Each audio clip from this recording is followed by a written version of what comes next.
officially replaces Comey with. President Trump fired James Comey, head of the FBI, yesterday afternoon. You can argue all you want about what the motives for this move were, but it is pretty silly to pretend that this is part of some kind of cover-up. However, there are some concerns being raised about the guy who will be replacing Comey. The announced replacement has Clinton fingerprints all over him. Andrew McCabe will replace Comey, at least for now, until Trump finds a more permanent replacement. McCabe has strong ties to Clinton ally Virginia Governor Terry McAuliffe. McCabe was previously the deputy FBI director, and following President Trump's dismissal of James Comey, he will be in charge of the nation's preeminent law enforcement agency. The White House said Tuesday that the search for a new FBI director will begin immediately. Until the administration finds this director, a man strongly connected to the Democratic Party will be in charge. The Democratic Virginia Governor's PAC donated $467,500 to McCabe's wife Jill McCabe's 2015 state Senate campaign. The Virginia Democratic Party also spent a little over $200,000 on the campaign. As you probably know, Terry McAuliffe is a really bad guy who constantly blurs legal lines and gave thousands of felons voting rights before the 2016 election. He's also really close with the Clintons, which raises questions about how impartial he would be looking into the emails. Luckily, this is just a temporary situation. It still isn't exactly reassuring.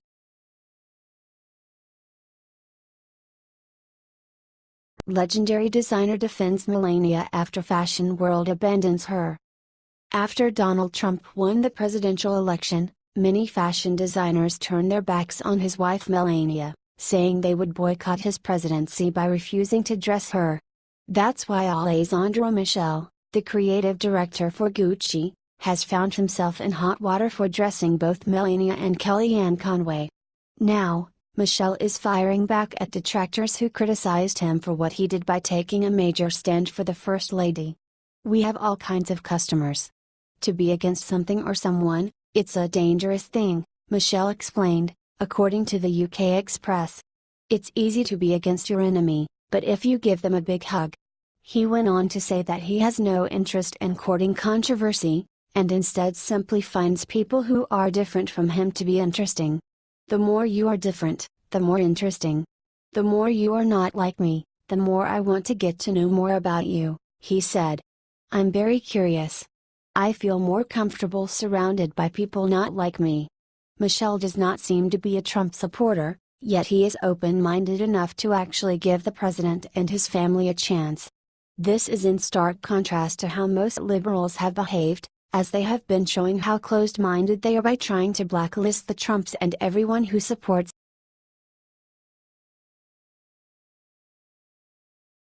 May 3rd calendar entry will clear Trump. The liberal are shocked. After the Washington Post wrote a story attacking Trump again led the public out of course. The Post said that FBI Director James Comey has a written memo in which said that Trump asked him to drop the investigation on former administration member Michael Flynn, despite a clear claim to the contrary by Comey's successor, acting FBI Director Andrew McCabe. What's even more disturbing than that is the fact that the Post claimed anonymous sources backed up its statements, but didn't provide any evidence. Take a look at one part of the story. "I hope you can let this go," Trump said, according to the Comey notes, which were described by the Associates. Comey's written account of the meeting is 2 pages long and highly detailed, the Associates said. "This guy said, according to notes that we don't actually have and were only allegedly described to us, is hardly solid, hard-hitting journalism." Even though Comey never denied this allegation about Trump, on May 3rd he said that he was never asked from authority to stop investigation during his time as FBI director. When he was asked if senior DOJ officials asked the FBI to drop an investigation, Comey said, "It's not happened in my experience," according to the Washington Post. The Post statement doesn't mean that much, seeing that there is an actual on-record statement by acting FBI Director Andrew McCabe that flies right in the face of these unsubstantiated accusations.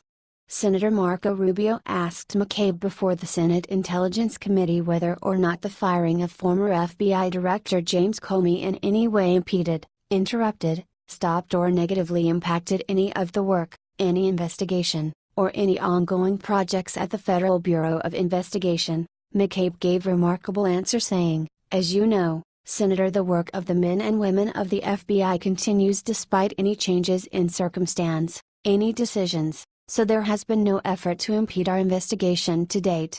The Washington Post then stated, "It's unclear from the questioning if McCabe was talking solely about the consequences of Comey's abrupt firing, or referring to a specific investigation on Trump's associates for possible connections to Russian officials."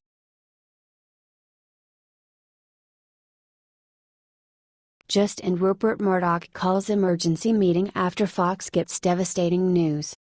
It's been 1 month since Fox News executives fired Bill O'Reilly after a series of sexual harassment allegations against him came to light. However, this move has just come back to bite them in a big way. Breitbart reported that Fox News ratings have plummeted this month, and the network has gone into panic mode after MSNBC won the key demo, 25-54, during weeknights for the first time in 7 years last week. The Rachel Maddow Show, The Last Word with Lawrence O'Donnell and The 11th Hour with Brian Williams each finished first in their time slot, something that nobody at Fox ever saw coming. Fox News CEO Rupert Murdoch has reportedly called 2 emergency meetings today to address this situation. The meetings are to be held in 2 shifts at Studio F so that the entire staff at Fox can be accommodated. During the meetings, Murdoch will discuss both the company's plans for a new newsroom and its overall direction and future. Murdoch is hoping the meetings will rally the troops in the face of the challenges. This comes after the New York Daily News reported that O'Reilly is currently being scouted by various conservative media outlets who hope to create a potent competitor to Fox News. Bill O'Reilly has been nothing short of a powerhouse in cable news. "We have received thousands of requests to add Mr. O'Reilly to our team," said Charles Herring, CEO of San Diego-based One America Network. "I'm sure several national cable news networks have expressed strong interest in Mr. O'Reilly, and One America News is no exception, but we have no further comments at this time." Sources say O'Reilly is also being pursued by Sinclair, a huge right-leaning broadcaster that owns 170 TV stations, including Chicago's superstation WGN. Sinclair struck a $3.9 million deal this month to buy Tribune Media and its 42 stations, and executives are trying to turn WGN into a conservative all-news network to compete with Fox.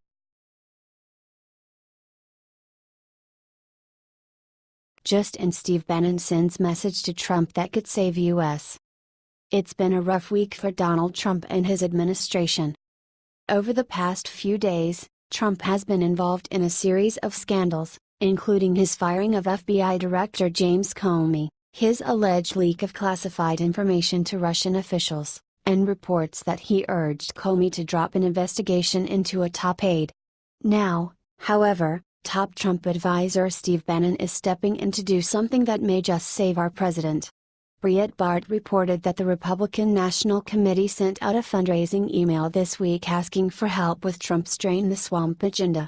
The email features inspiring words from Bannon, giving patriots everywhere hope that Trump will not go down without a fight.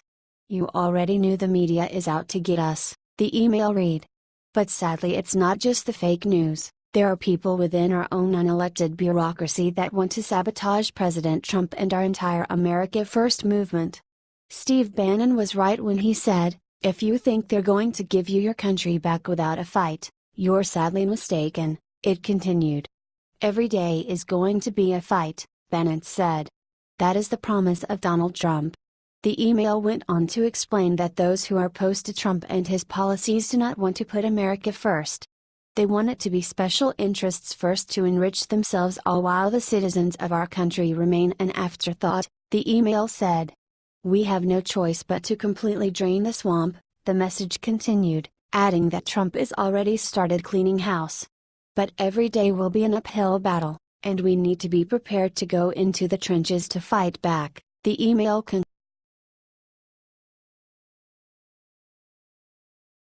Just in Trump announces massive new travel ban, liberals furious. Donald Trump's administration is likely to announce on Thursday that laptops will be banned on all flights from Europe to the United States. Daily Mail reported that this new ban was revealed by European security officials moments ago.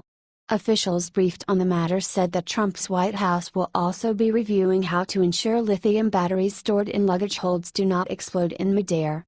No final decisions have been made on expanding the restriction on large electronic devices in aircraft cabins, however, it is under consideration, read a statement released by the Department of Homeland Security, which is expected to announce the ban. DHS continues to evaluate the threat environment and will make changes when necessary to keep air travelers safe. This ban could affect U.S. carriers such as United Airlines, Delta Airlines Incorporated and American Airlines Group. This came 2 months after Trump's White House announced laptop restrictions on flights originating from 10 airports including in the UAE, Saudi Arabia, Qatar and Turkey because of fears that a concealed bomb could be installed in electronic devices taken onto aircraft. The United Kingdom quickly followed suit with restrictions on different routes. DHS spokesman Dave Lapan just told reporters that Homeland Security Secretary John Kelly hasn't made a decision, but we continue to evaluate the threat environment and have engaged in discussions with airline representatives and other stakeholders about the threat. Kelly is scheduled to give a classified briefing on Thursday to senators about domestic threats, and airline issues are expected to be discussed. Liberals will undoubtedly be furious about this ban, as they seem to get angry whenever Trump takes steps to protect our country. What do you think about the ban? Let us know your thoughts in the comments section.